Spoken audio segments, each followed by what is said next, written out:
سلام، د نن سهار د 9 بجو خبرونو ته مو زه سمیع الله امینی هرکلی وایم. د امریکا د بهرنیو چارو وزیر وایي واشنګټن غواړي چې افغان حکومت او طالبان سره مخامخ خبرې وکړي. مایک پامپیو په یوې مرکه کې زیاته کړې چې د زلمي خلیزات او طالبان ترمنځ په خبرو کې پرمختګ شوی او دوی په افغانستان کې د یو سیاسي تفاهم لپاره کار کوي. نوموړی زیاتوي چې ولسمشر ټرمپ غواړي دغه اوږد جنګ نور ختم کړي، خو هغه یو داسې حل غواړي چې د امریکا ضد د ترهګرۍ اندېښنې ختم شي.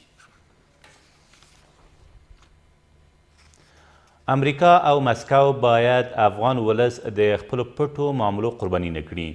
له هېواد د ملاتړ جبهې د سیاسي لړۍ غړي وایي له طالبان سره د سولې خبرو اترو د جزئیاتو نشتوالی د افغان ولس لپاره د منلو وړ نه دی.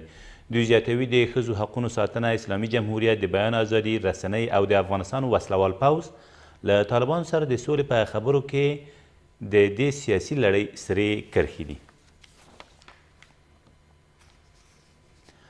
د سولې عالي شورا د دارالانشا مشر وایي په سولې مشورتي لویه جرګه کې به افغان کډوال هم ګډون ولري. محمد عمر داوزي تېره ورځ په تهران کې له میشتو افغان کډوالو سره په کتنه کې زیاته کړه. په یاده جرګه کې د ټولو افغانانو د ګډون او په ځانګړې توګه په ایران او پاکستان کې د افغان کډوالو د ګډون په موخه د مشورتي لویې جرګې په تاریخ کې هم بدلون راغلی دی. ټاکل شوې وه دغه جرګه د روان کال د کب پر 20مه ترسره شي، خو دغه نیټه وځنډېده او ټاکل شوې یاده ناسته د راتلونکي کال د غویي یاساور پر 9مه جوړه شي.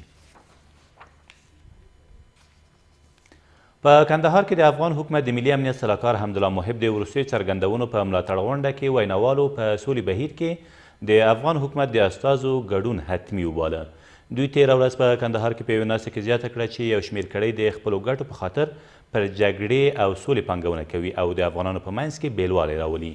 ښاغلي حمدالله محب امریکا ته په خپل سفر کې ویلي و چې د افغان سولې په اړه د امریکا ځانګړی استازی زلمی خلیزات په افغانستان کې د قدرت د ترلاسه کولو په هڅه کې دی او غواړي موقت حکومت جوړ او ځان یې مشر کړي، خو دا خبرې د امریکا له لوري رد شوي دي.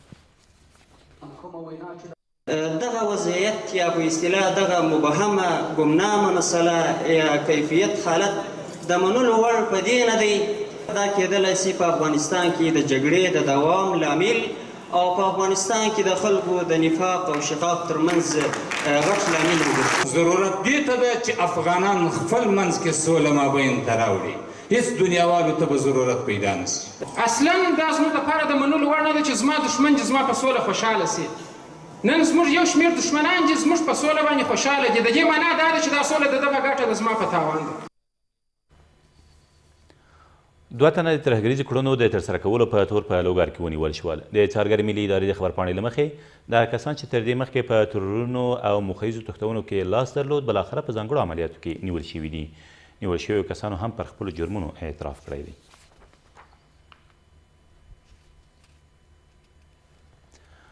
د نوي تعلیمي کال د پیلېدو په لړ کې د هرات سیمه ییز مسؤلین په دې ولایت کې د ناامنیو له امله د 34 ښوونځیو د تړل پاتې کېدو خبر ورکوي. د پوهنې ریاست مسؤلین وایي د دې ښوونځیو د تړل پاتې کېدو له امله شاوخوا 300,000 زده کوونکي له ښوونې او روزنې پاتې شوي دي. په همدې حال کې د هرات ولایتي شورا د دې ښوونځیو د بیاځلي پرانستې او په دې برخه کې د افغان حکومت د جدي پاملرنې غوښتنه کوي. او د میدان وردګ اوسیدونکي په دې ولایت کې د افغان حکومت لخوا د لویو پراختیایي پروژو د پلي کېدو غوښتونکي دي.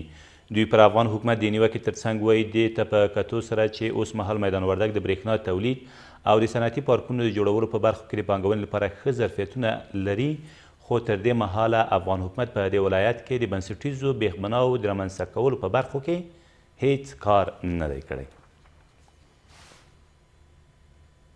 دا تر دې مهاله وروستي خبرونه، تر بیا مو الله امان.